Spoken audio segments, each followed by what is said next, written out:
নমস্কার, আমার নাম সুধা ঝা। আমি মানে এক দশক বেশি থেকে আমি HIV prevention, care, support, treatment, research and কাউন্সেলিংয়ের অ্যাক্টিভিটির সাথে যুক্ত আছি একটা অর্গানাইজেশনের সাথে।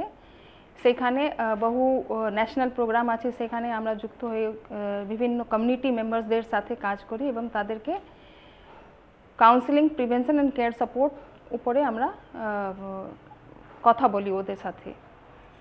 তো যদি এইচআইভি ব্যাপারে কথা বলতে হয়, তো এইচআইভি একটা হিউম্যান ইমিউনো ডেফিসিয়েন্সি ভাইরাস, এমন একটা ভাইরাস যে শুধু মানুষের শরীরে বেঁচে থাকে এবং সেই শরীরে গিয়ে সে তার ইমিউনো ডেফিসিয়েন্সি মানে তার রোগ প্রতিরোধ ক্ষমতা আছে তাকে কম করে দেয়।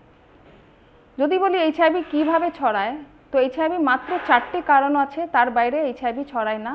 সেই 4টে কারণ হলো অসুরক্ষিত যৌন সম্পর্ক, সেকেন্ড হলো যদি কন্টামিনেটেড ব্লাড থাকে, সেই ব্লাড ট্রান্সমিশন থেকে এইচআইভি ছড়াতে পারে।